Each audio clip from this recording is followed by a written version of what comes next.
जय सिया राम।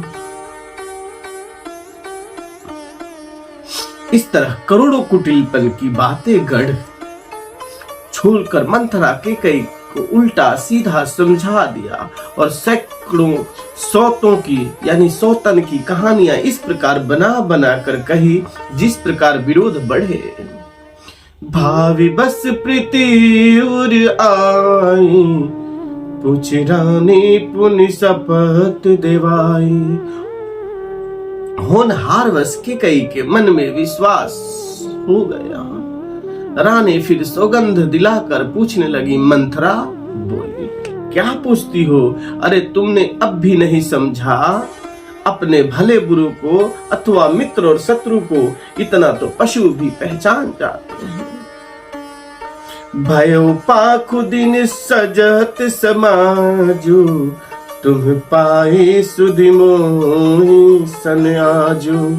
पूरा पखवाड़ा बीत गया, समान सजते और तुमने खबर पाई है आज मुझ में। मैं तुम्हारे राज में खाती पहनती हूँ, इसलिए सच कहने में मुझे कोई दोष नहीं। जो असत्य कछु कहब बनाई, तो विधि देहि हम ही सजाई। राम ही तिलक काल जो भयो, तुम कहो विपत्ति बीज विधि बयो। यदि मैं कुछ बनाकर झूठ कहती होंगी तो विधाता मुझे दंड देगा। यदि कल राम को राज तिलक हो गया तो समझ रखना कि तुम्हारे लिए विधाता ने विपत्ति का बीज बो दिया। मैं यह बात लकीर खींचकर बलपूर्वक कहती हूँ, हे भवानी, हे भामिनी, तुम तो अब दूध की मक्खी हो गई हो। जैसे दूध में पड़ी हुई मक्खी को लोग निकाल कर फेंक देते हैं, वैसे ही तुम्हें भी लोग घर से निकाल कर बाहर कर देंगे। जो पुत्र सहित कौशल्या की चाकरी बजाओगे तो घर में रह सकोगी, अन्यथा घर में रहने का दूसरा उपाय नहीं। कद्रू ने बीनता को दुख दिया था, तुम्हें कौशल्या देगी। भरत कारागार सेवन करेंगे, जेल की हवा खाएंगे, और लक्ष्मण राम के नायब सहकारी देंगे। कैसे कैसे कान भर रही है।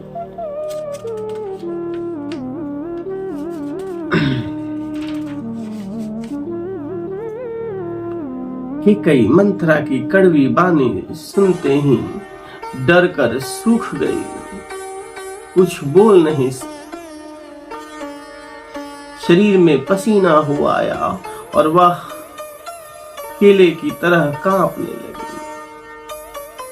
तब कुबरी मंथरा ने अपनी जीभ दांतों तले दबाई। उसे भय हुआ कि कहीं भविष्य का अत्यंत डरावना चित्र सुनकर केकई के हृदय की गति न रुक जाए, जिसने उल्टा सारा काम ही बिगाड़ दिया। कहीं कहीं कोटिक कपट कहानी, धीरज धरऊं प्रभु सिद्धि रानी। फिरा करम प्रिय लागी कुचाले, बकी सराहई मान मराली।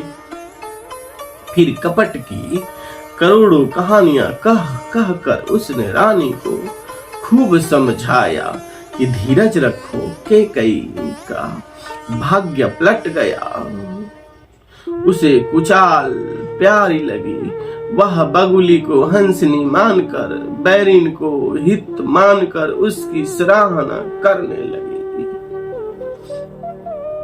सुनु मंत्र बात पूरी तोरे, सुनु मंत्रा बात पूरी तोरे। दहिनी आँख नित फर कई मोरी। केकई ने कहा, मंथरा सुन, तेरी बात सत्य है। मेरी दाहिनी आंखें नित्य फड़का करती है। मैं प्रतिदिन रात को बुरे स्वप्न देखती हूँ, किंतु अपने अज्ञानवश तुझसे कहती नहीं।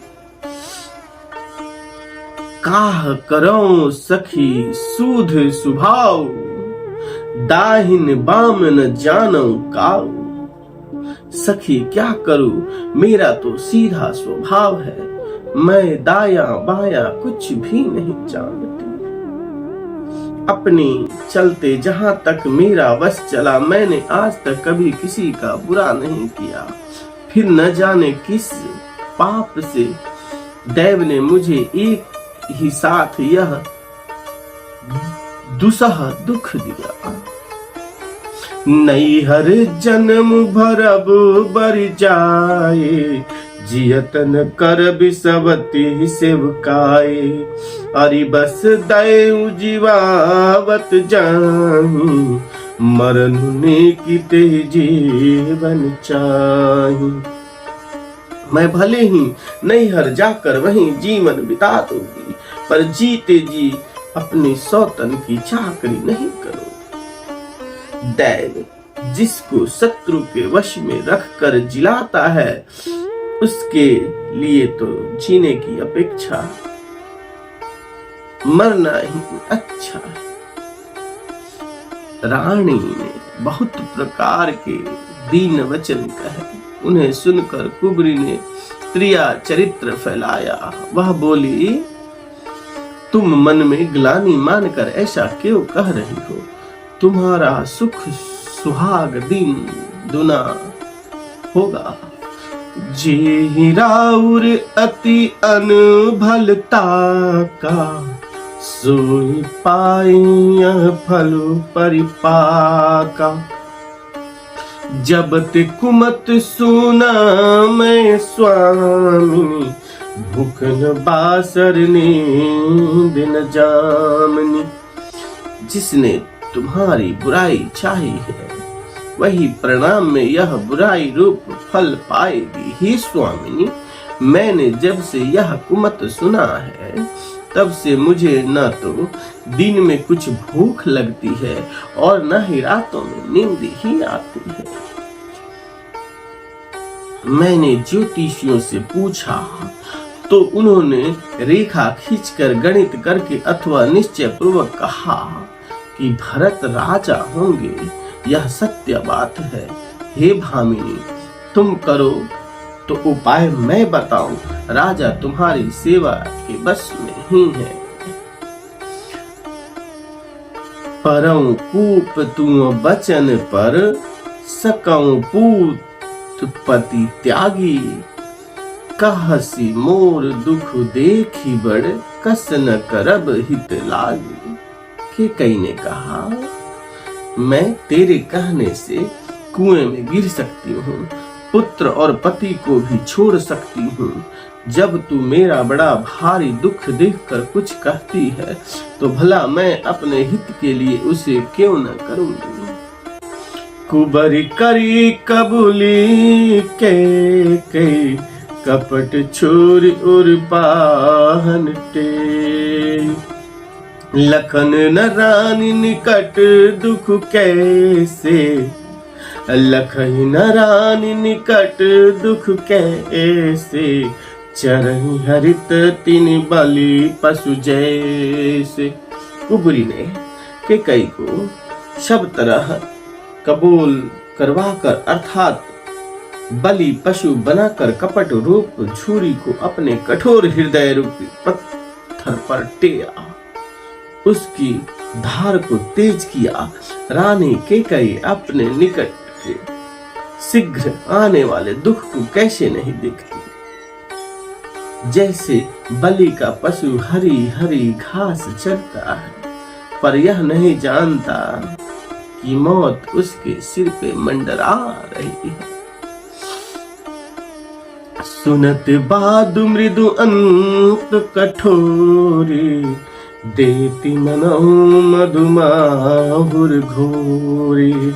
कहीं चेरी सुधिया नहीं, स्वामिनी कहीं कथा मोहि पाही।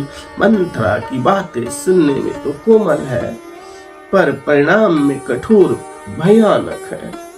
मानो यह शहद में घोलकर जहर पिला रही है। दासी कहती है, हे स्वामिनी, तुमने मुझको एक कथा कही थी, उसकी याद है कि नहीं?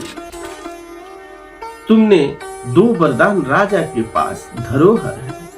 2 वरदान भूप संताते, मांगहु आज जुड़ावहु छाते। सुतहि राजु रामहि बनवासु, देहु लेहु सब सवति हुलास। तुम्हारे जो 2 वरदान राजा के पास धरोहर है, आज उन्हें राजा से मांग कर अपनी छाती ठंडी करो। पुत्र को राज्य और राम को वनवास दो और सौत का सारा आनंद तुम ले लो। भूपति राम शपथ जब करें, तब मांगे जेहु बचन न टरई। जब राजा राम की सौगंध खा ले, तब वर मांगना जिससे वचन न टलने पावे। आज की रात बीत गई तो काम बिगड़ जाएगा। मेरी बात को हृदय से प्रिय या प्राणों से भी प्यारी समझना। पापनी मंथरा ने बड़ी बुरी घात लगाकर कहा, कोप भवन में जाओ। सब काम बड़ी सावधानी से बनाना। राजा पर सहसा विश्वास न कर लेना, उनकी बातों में न आना। कुबरी ने रानी को प्राणों के समान प्रिय समझ कर बार बार उसकी बड़ी बुद्धि का बखान किया और बोली, संसार में मेरा तेरे समान हितकारी और कोई नहीं है। तू मुझे बड़ी जाती हुई थी। और कैकेयी माता ने बहुत सराहना की। यदि विधाता कल मेरा मनोरथ पूरा कर दे तो हे सखी, मैं तुझे आंखों की पुतली बना लूं। इस प्रकार दासी को बहुत तरह से आदर देकर कैकेयी ने कोप भवन में जाना स्वीकार किया और चली गई। विपत्ति बीज बरसार तु चेरी, भूई भय कुमति कैकेयी केरी। पाई कपट जलु अंकुर जामा, बरदो दल दुख फल परिणामा। विपत्ति कलह बीज है, दासी वर्षा ऋतु है। कैकेयी की कुबुद्धि उसके बीज के बोने के लिए जमीन हो गई। उसमें कपट रूपी जल पाकर अंकुर फूट निकला। दोनों वरदान उस अंकुर के 2 पत्ते और अंत में इसके दुख रूपी फल देगा। कैकेयी कोप का सब साज सज कर कोप भवन में जा सोई।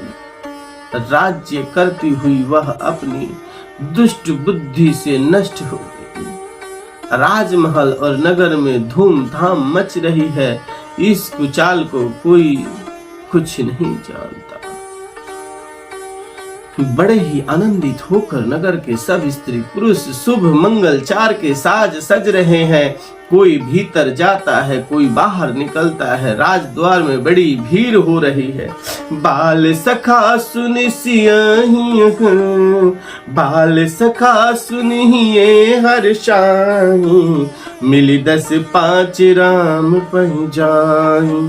प्रभु आदर ही प्रेम पहचानी, पूछहि कुशल खेमे मृदुबान। श्री रामचंद्र जी के बाल सखा राज तिलक का समाचार सुनकर हृदय में हर्षित होते हैं। वे 10-5 मिलकर श्री रामचंद्र जी के पास जाते हैं। प्रेम पहचान कर प्रभु श्री रामचंद्र जी उनका आदर करते हैं और कोमल वाणी से कुशल क्षेम पूछते हैं। फिर ही भवन प्रिय